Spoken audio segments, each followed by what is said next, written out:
Halo Sobat Fatan, gimana kabarnya hari ini? Semoga sehat terus. Kembali lagi bersama saya Fatan Aisyah Channel yang kali ini akan membawakan film tentang veteran Muay Thai yang masuk sarang paling berbahaya demi menyelamatkan putrinya. Dan inilah Killzone 2. Film diawali dengan menunjukkan sindikat perdagangan manusia yang sangat bengis di Hong Kong.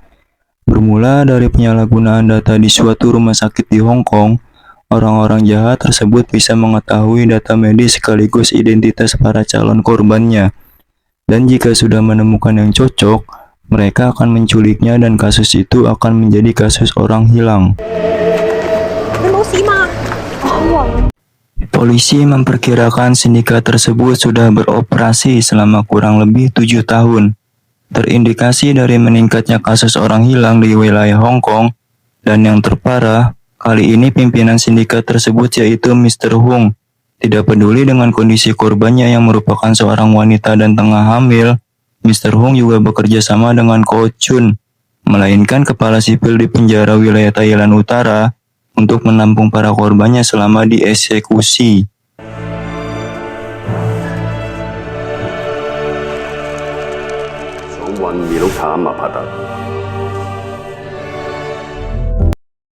Scene berganti memperlihatkan seorang ayah dan putrinya yang sedang belajar ice skating. Sang ayah yang bernama Chat Chai tampak menyemangati putrinya yaitu Sa untuk meluncur di atas es. Meski awalnya terlihat ragu-ragu, Sa lantas mengikuti jejak ayahnya untuk melaju.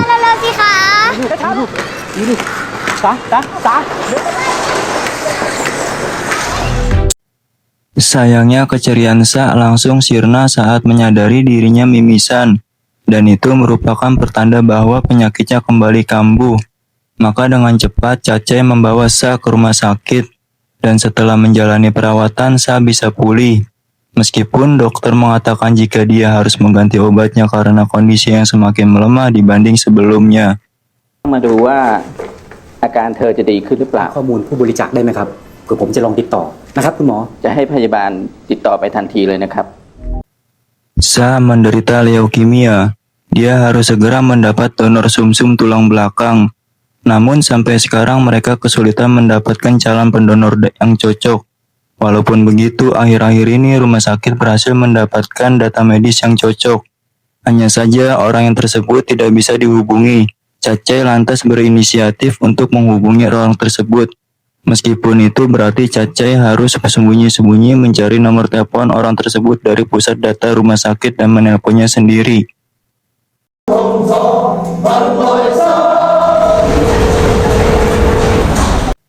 Cace sendiri bekerja di penjara Thailand Utara. Siang itu penjaranya kedatangan seorang tahanan baru dan harus melapor kepada Ko Chun. Dia didakwa sebagai pengguna barang haram. Namun tak disangka pria bernama Chan Cikit tersebut malah mengamuk tak terkendali. Cacai yang melihat teman-temannya tidak bisa mengendalikan Chan Cikit, seketika mengambil alih dan berusaha menaklukkan pria tersebut dengan Muay Thai-nya.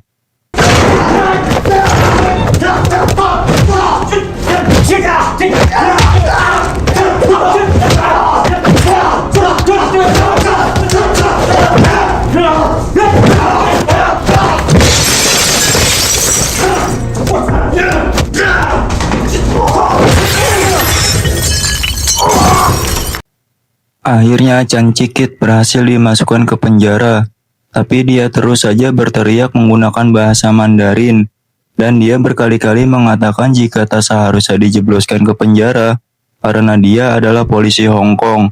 Sayangnya, karena tidak ada satupun yang mengerti bahasa Mandarin, Chan Cikit hanya bisa dianggap sebagai ODGJ. Tapi apakah Chan Cikit benar-benar seorang polisi?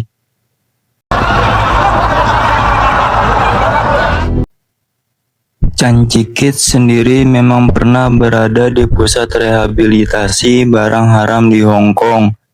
Dan setelah sembuh, dia pulang dan langsung didatangi oleh pamannya, yaitu Chan Kwok Wah.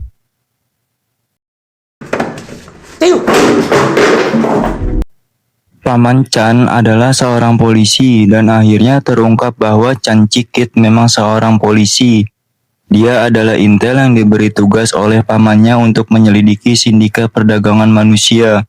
Namun sialnya karena Chan Cikit harus bergabung dengan para pengguna barang haram, ia pun ketularan dan akhirnya jadi kecanduan. Orang yang diincar oleh kepolisian Hong Kong adalah Mr. Hong.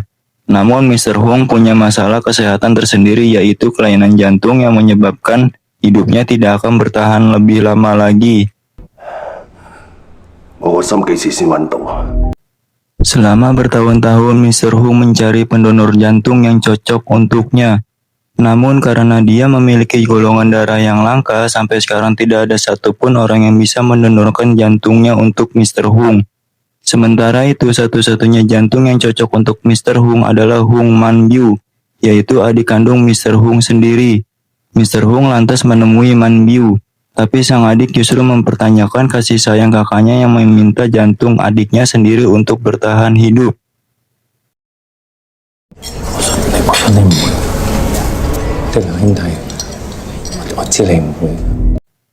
Singkat cerita, Man Biu menolak permintaan Mr. Hong.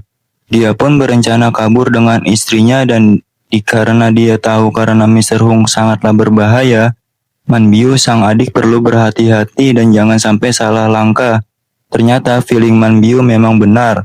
Tanpa ragu, Mr. Hong akhirnya menyuruh anak buahnya untuk menculik Man Biu. Yang itu berarti Chan Cikit juga akan bergerak, maka secara diam-diam Chan Cikit menghubungi pamannya untuk menangkap target incaran mereka.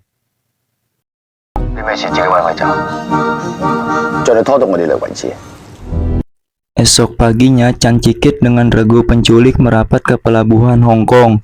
Mereka segera menemukan lokasi target yang berada di ruang tunggu A. Di saat yang sama, Chan Cikit juga terus berkoordinasi dengan pamannya supaya para polisi bisa memposisikan diri. Sesaat kemudian, Man Biu menyadari adanya gerakan mencurigakan dari orang-orang di sekitarnya. Dia pun berniat untuk pergi, tapi seseorang menahan langkahnya. Maka Man Biu tahu kalau orang-orang Mr. Hong sudah dikirim untuk menangkapnya. Istri Man Biu lantas segera mengambil peran. Dia akan mengalihkan perhatian agar rombongannya bisa melarikan diri.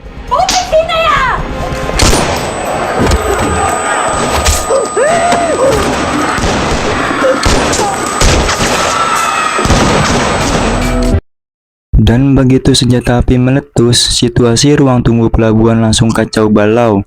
Para polisi bahkan tidak bisa mengkutik karena para preman yang memiliki senjata api. Man Biu melihat kekacauan itu berniat kabur. Namun Chan Cikit yang menyadari itu seketika mengejarnya meskipun istri Man Biu berhasil melukai Chan Cikit.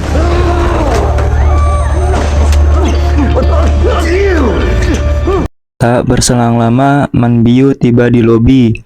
Dia ingin kabur tapi dihadang oleh anak buah Mr. Hong. Saat itulah Chan Cikit berhasil menangkap Man Biu dan berniat akan menyerahkannya ke polisi. Namun anak buah paman Chan malah mengira Chan Cikit juga rombongan penculik hingga akhirnya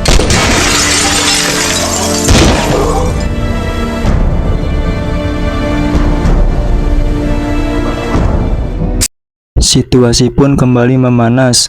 Paman Chan berhasil mendapatkan Man Biu, tapi Chan Cikit justru terjebak dengan para anak buah Mr. Hong. Dia tidak bisa kembali menemui pamannya dan akhirnya menyelamatkan diri dengan kabur ke kapal bersama anak buah Mr. Hong lainnya.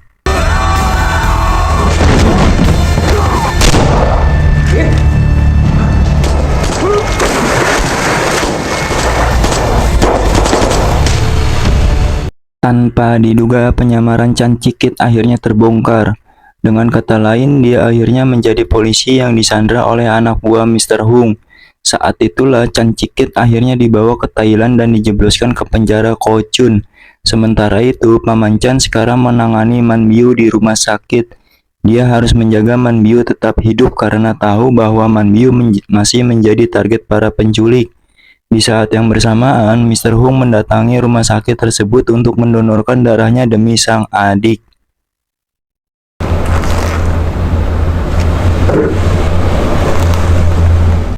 Paman Chan lantas menghampiri Mr. Hong untuk melakukan interogasi. Pertama, dia ingin mengkonfirmasi hubungan Mr. Hong dengan adiknya. Mr. Hung kemudian mengatakan kalau hubungan mereka sangat dekat. Tapi Paman Chan menemukan fakta kalau sang adik tidak menyimpan nomor Mr. Hung di HP-nya. 都關係好 close 嘅，點解手機電話簿？ Akan tetapi Mr. Hung tetap saja berkilah. Dia beralasan kalau nomornya sesuai dengan tanggal lahirnya sehingga mudah dihafal. Sayangnya interogasi itu berhenti karena Paman Chan mendapat telepon dari seseorang. Sesaat kemudian Paman Chan mengangkat telepon itu yang ternyata dari Ko Chun. Dengan tenang Ko Chun mengatakan bahwa Chan Chi-kit sekarang ada di bawah kekuasaannya. 出嚟，即刻同你伙計分屍。 你係邊個？ Dari telepon itu, Paman Chan diminta untuk menukar Chan Chi-kit dengan Man Biu. Hal itu pun membuat Paman Chan merasa dilema. Di satu sisi, dia ingin menyelamatkan keponakannya, tapi di sisi lain dia tidak ingin kehilangan petunjuk dari kasus besar yang dia tangani. Sementara itu, di tempat lain, Ko Chun telah mendengar bahwa Putri Cacai sakit dan harus dirawat dengan biaya pengobatan yang sangat besar. Untuk itu, sebagai rasa belas kasihan, Ko Chun memberi uang untuk Cacai, tapi dengan syarat Cacai harus memberi pengawasan ekstra terhadap Chan Chi-kit. จัดการเรื่องครอบครัวก่อนเดี๋ยวสิ้นเดือนค่อยว่ากัน Sorenya, Cacai menghabiskan waktunya bersama Sa di rumah sakit. Cacai yang teringat dengan teriakan Chan Chi-kit di penjara bertanya kepada putrinya. Tak ada yang tahu kalau itu adalah bahasa asing. Seketika minta HP ayahnya. Ternyata Sa yang cerdas mendownload kamus untuk membantu ayahnya. Dan Cacai akhirnya tahu jika Chan Chi-kit berkali-kali mengatakan bahwa dia adalah seorang polisi. Police ตำรวจ Esok malam, Cacai berdinas malam di penjara sambil mengawasi situasi penjara. Cacai rupanya masih berjuang untuk menelpon si calon pendonor yang belum memberi kabar sampai sekarang. Dan tidak disangka-sangka kali ini ada seseorang yang mengangkat teleponnya tersebut. ฮัลโหล สวัสดีครับ Sialnya, orang yang di seberang sana menggunakan bahasa Mandarin di mana Cacai jelas tidak mengerti. Begitu juga orang tersebut yang tidak biasa mengerti bahasa Thailand. Cacai pun seketika teringat dengan Chan Chi-kit dan dia lantas segera mendatangi sel Chan Chi-kit dan menyuruhnya untuk berbicara. Awalnya Chan Chi-kit dan Cacai juga kesulitan berkomunikasi karena terkendala bahasa. Untungnya Cacai teringat dengan kamus yang diunduh oleh putrinya. Akhirnya Cacai pun memberitahu Chan Chi-kit kalau putrinya terkena leukemia dan butuh pendonor sumsum tulang belakang. Sayangnya si pengangkat telepon itu bukanlah pemilik HP yang asli. Jadi sekali lagi Cacai kehilangan petunjuk besar mengenai penolong anaknya.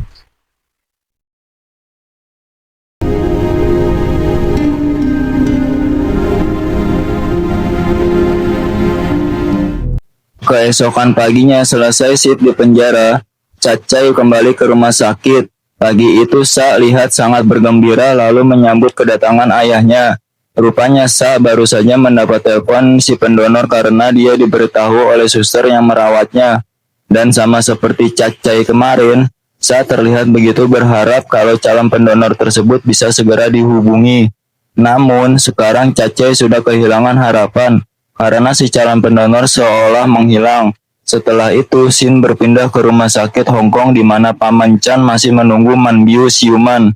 Begitu juga dengan Mr. Hung yang sedang berada di ruang tunggu. Akhirnya mereka berdua pun memutuskan untuk mengudut di luar dan saling ngobrol.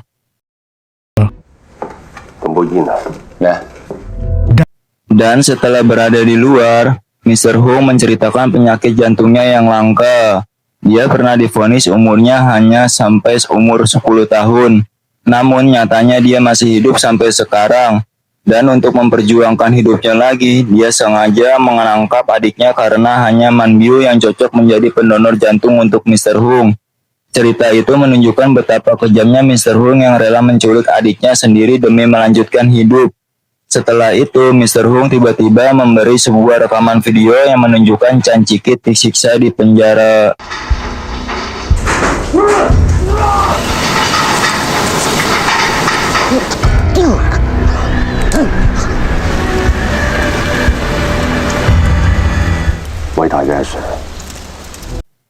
Paman Chan yang tahu kalau keponakannya disiksa otomatis mengubah rencana. Dia meminta anak buahnya untuk membawa Man Biu pergi dan menjaganya dari pasukan Mr. Hung. Sementara itu, Chan Cikit yang berada di penjara juga mulai mencari cara untuk melarikan diri. Chan Cikit tengah mengincar ruang obat untuk mengobati dadanya yang terluka. Bertepatan dengan itu, Wong Kuokwa, teman Cacai sesama sipil, berhasil menemukan Chan Cikit.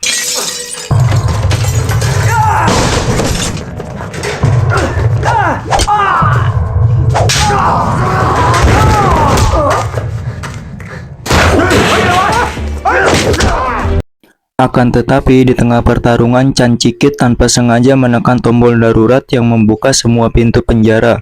Kebetulan itu sontak membuat seluruh tahanan di sana langsung berniat kabur. Caca yang menyaksikan hal tersebut otomatis ingin mengamankan seluruh tahanan. Namun dia malah menemukan tahanan lain, yaitu para wanita di area penjara tersebut. Tanpa Caca tahu bahwa mereka semua adalah korban penculikan dari sindikat perdagangan.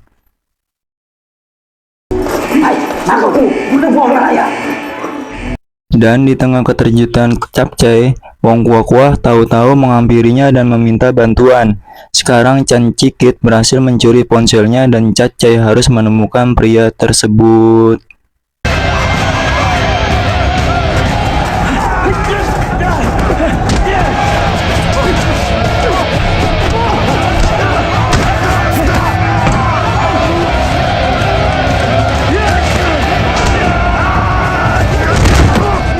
Suasana di dalam penjara pun semakin menggila. Para sipil yang kewalahan akhirnya mengerahkan para brimob untuk mengendalikan para tahanan. Saat itulah Cacai berhasil menemukan Chan Cikit yang sedang berusaha menghubungi Paman Chan.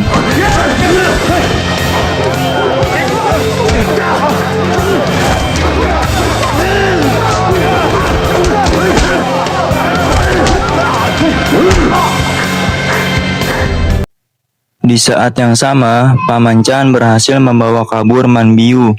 Namun, perjalanannya terhenti karena tiba-tiba ditelepon oleh nomor asing yang sebenarnya adalah Chan Cikit.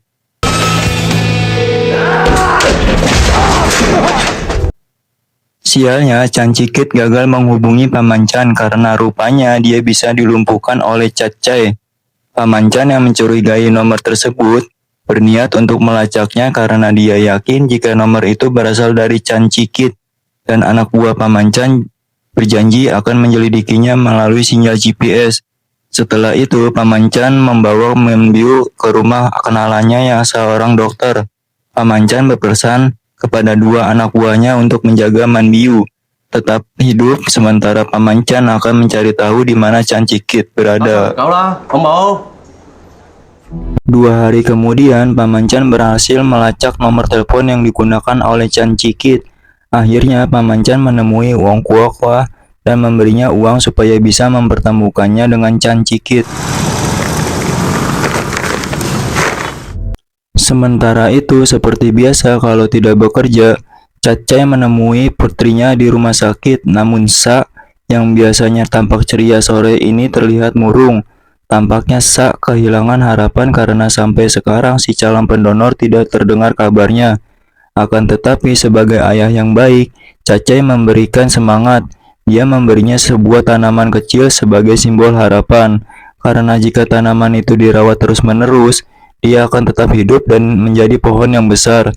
Begitu juga dengan Sa yang dia yakini bisa hidup lebih lama. โผล่ขึ้นพ้นจากพื้นดินมองไปเห็นแสงตะวันเรายังมีหวังไหนยิ้มหน่อยสิ Malamnya, Cacai mulai beraksi. Kini dia telah bekerja sama dengan Wong Kwa yang tiba-tiba memberi minuman dan pereda nyeri untuk Chan Cikit. Setelah itu, Cacai berpura-pura mengirim barang yang sebenarnya dicurigai oleh petugas. Tapi karena Cacai pandai berkilah, dia bisa menyelundupkan Paman Chan ke penjara.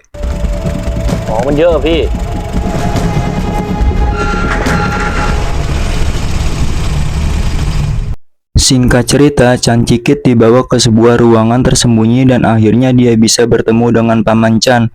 Wong Kuokwa hanya memberi mereka waktu 15 menit, tapi itu sudah lebih dari cukup untuk melihat kondisi masing-masing. Namun sialnya di saat yang bersamaan, Mr. Hung sudah memerintahkan anak buahnya untuk mendapatkan Man Biu yang masih kritis.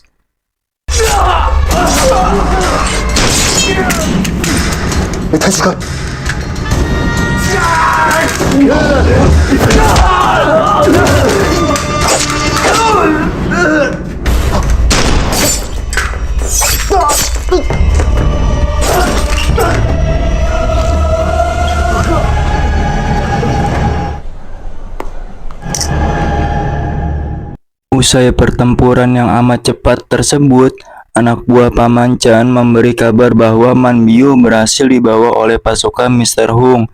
Bertepatan dengan itu, waktu pertemuan Paman Chan dengan Chan Cikit sudah habis. Cacai dan Wong Kuah-Kuah pun segera mengamankan mereka. Namun tak disangka, Ko Chun justru lebih dulu menemukan mereka. Dengan cepat, Paman Chan segera dilumpuhkan. Ternyata itu adalah perintah dari Mr. Hung yang ingin menunjukkan kekuasaannya di hadapan polisi. Sementara itu, Ko Chun merasa kecewa terhadap Cacai, tapi supaya Cacai tetap memihak kepadanya, dia membawa seorang bocah yang data medisnya cocok untuk Sa, dan Ko Chun bisa menumbalkannya untuk menjadi pendonor sumsum tulang belakang yang seketika membuat Cacai merasa bimbang. ฉันจะไขเด็กคนนี้ให้คนอื่น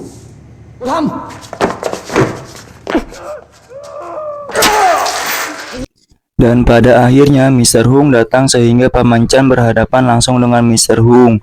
Tapi itu bukan menjadi halangan bagi Paman Chan karena dia tidak pernah gentar melawan para penjahat. Hal ini membuat Mr. Hung semakin geram.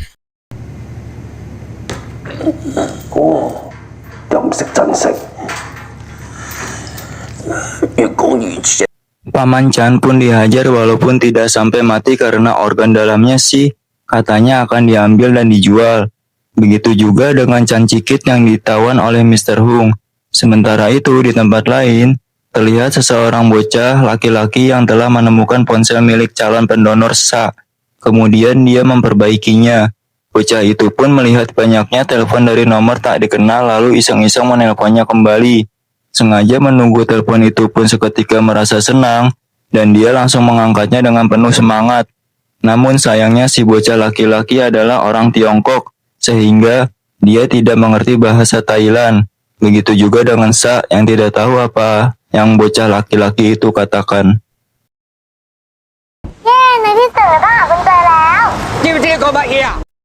Sa kemudian berusaha menghubungi ayahnya. Tapi saat ini Cacai sedang mengantar Paman Chan dan Chan Cikit ke markas Mr. Hung.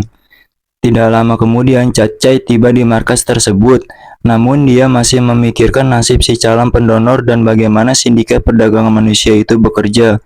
Hal itu membuat Cacai justru mengabaikan telepon dari Sa, sehingga tidak berselang lama Cacai segera pergi dan disusul oleh Wong Kuong.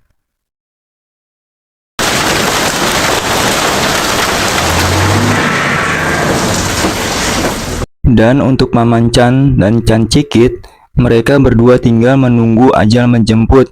Akan tetapi, Paman Chan rupanya menolak untuk menyerah. Dia berusaha keras melepaskan tangannya dari borgol lalu mengambil kunci dan diserahkan ke Chan Cikit untuk menyelamatkan diri. Keduanya lalu melawan seluruh pasukan di markas hingga akhirnya...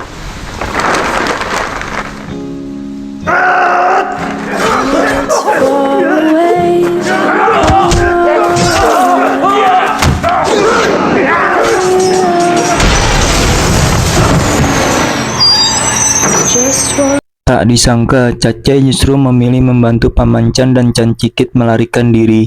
Cacai kemudian meminta Wong Kuong untuk membawa Paman Chan dan Chan Cikit pergi dari sana. Sementara Cacai akan menghadapi seluruh anak buah Mr. Hung seorang diri. Sialnya, salah satu anak buah Mr. Hung berhasil mengikuti jejak Paman Chan dan Chan Cikit. Mereka tentu berusaha menggagalkan rencana pelarian tersebut. Namun beruntungnya Wong Kuong dan Cacai sama-sama rela mengorbankan diri untuk menyelamatkan dua tawanan tersebut.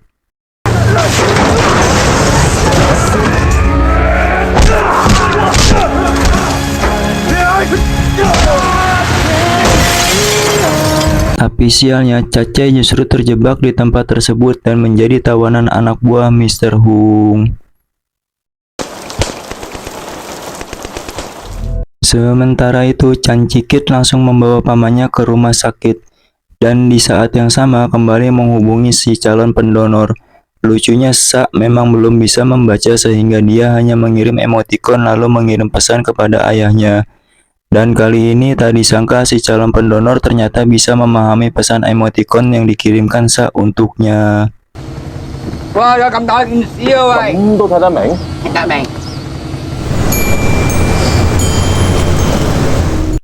Maka dengan cepat bocah laki-laki penemu HP itu mengetahui kesulitan Sa. Dia pun merasa kasihan dan akhirnya membantu Sa untuk menemukan si calon pendonor yang sebenarnya. Dan setelah beberapa saat mengotak-atik isi HP-nya, si bocah yang mari kita panggil saja dia Johan, itu menemukan foto si pemilik HP, lalu mengirimkannya kepada Sa yang tanpa disangka-sangka, ternyata dia adalah Chan Cikit. Dan secara kebetulan Chan Cikit juga berada di sana untuk menunggui pamannya yang masih dirawat. Saat itulah Chan Cikit menyadari kalau ada seorang gadis kecil yang terkejut karena menemukannya, dan dia adalah anak dari Cacai yang menderita leukemia. พี่คะพี่คะหนูเจอเขาแล้วค่ะ Singkat cerita, Chan Cikit akhirnya mengerti bahwa dialah yang harusnya menjadi pendonor untuk Sa. Sialnya karena dia adalah mantan pecandu, maka butuh waktu 3 tahun untuk mendonorkan sumsum tulang belakangnya untuk Sa. Sedangkan dokter memprediksi kalau umur Sa tinggal 6 bulan lagi. Kenyataan itu membuat Chan Cikit merasa bersalah. Dia sangat menyesal karena tidak bisa membantu Sa padahal Cacai telah mengorbankan nyawa untuk menyelamatkannya. Namun tanpa diduga Sa justru berjanji kepada Chan Cikit kalau dia akan bertahan lebih lama sambil menunggu Chan Cikit bisa menjadi pendonor untuknya. คุณต้องรอจนกว่าฉันจะกลับมาช่วย Penyesalan itu menumbuhkan tekad baru bagi Chan Cikit. Dia pun segera merencanakan strategi untuk menumbangkan Mr. Hung. Maka untuk pertama-tama, dia mengikuti jejak anak buah Mr. Hung. Dan dari penyelidikan tersebut, Chan Cikit tahu kalau Mr. Hung sebentar lagi akan menjalani operasi pencakokan jantung. Maka tidak butuh waktu lama, Chan Cikit langsung menemukan di mana tempat operasi itu dijalankan. Dan dengan santainya dia menantang anak buah Mr. Hung untuk belut dengannya.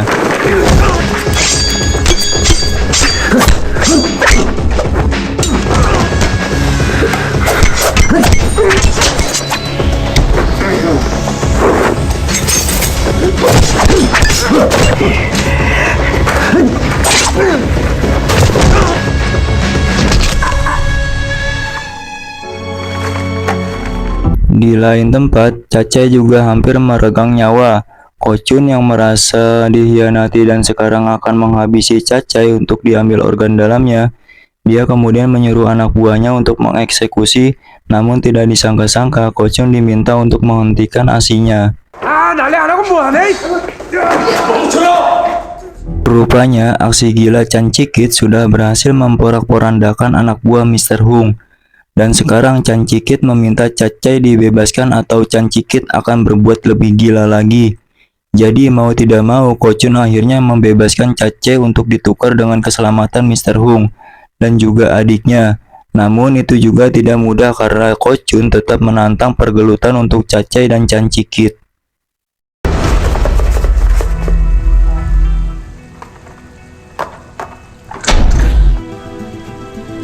Ni帮我老板。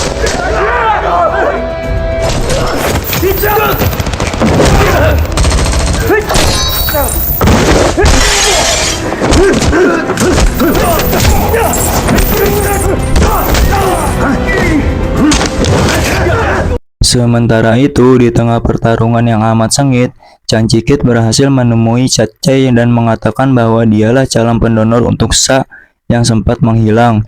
Dia juga telah bertemu dengan Sa sehingga dia membawa topeng kesayangan Sa untuk diberikan kepada Cacai.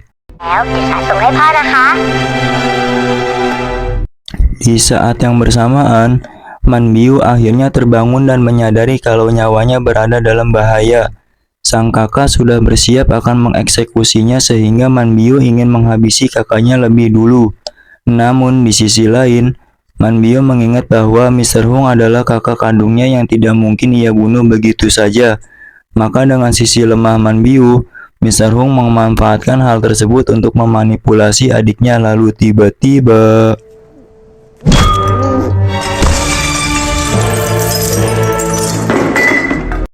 Pertarungan pun kembali dilanjutkan. Ko Chun langsung menyerang Chan Cikit, sementara Cacai harus menangani anak buah Ko Chun yang tak henti mengajak adu gelut.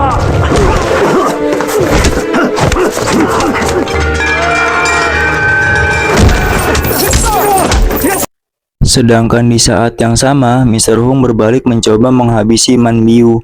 Meski Man Biu adalah adiknya sendiri, Mr. Hung tetap mengincar jantungnya demi kelanjutan hidupnya sendiri. Bersamaan dengan itu, Ko Chun mulai kewalahan, dia hampir menyerah ketika harus melawan Cacai dan juga Chan Cikit. Tapi dia tidak kehilangan ide karena rupanya dia masih menyimpan senjata rahasia berupa besi panjang yang sangat tajam.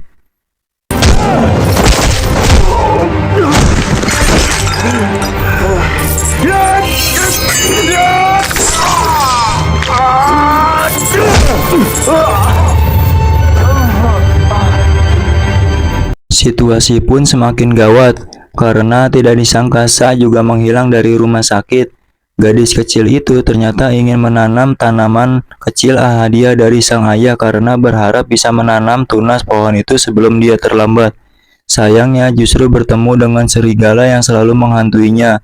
Melalui mimpi buruk saat tentu saja ketakutan yang ajaibnya seolah tersambung dengan Cacai yang seketika bangkit setelah ditusuk oleh Ko Chun. Bersamaan dengan Chan Cikit ditendang sampai terlontar keluar jendela.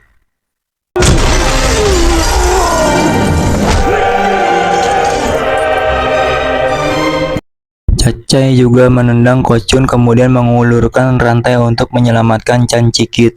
Namun justru Ko Chun yang meraih rantai itu, sementara Chan Cikit menarik dasi Ko Chun hingga Ko Chun tercekik dan tewas di tempat.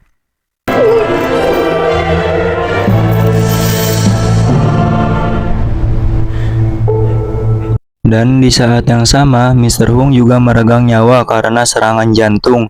Dan di akhir cerita, terlihat seorang gadis remaja yang tak lain adalah Sa. Gadis itu akhirnya berhasil bertahan karena pergi. Itu setelah Sa bertemu dengan serigala. Cacai berhasil menemukannya, begitu juga dengan Chan Cikit yang menempati janjinya untuk menjadi pendonor demi keselamatan Sa. Dan film pun tamat.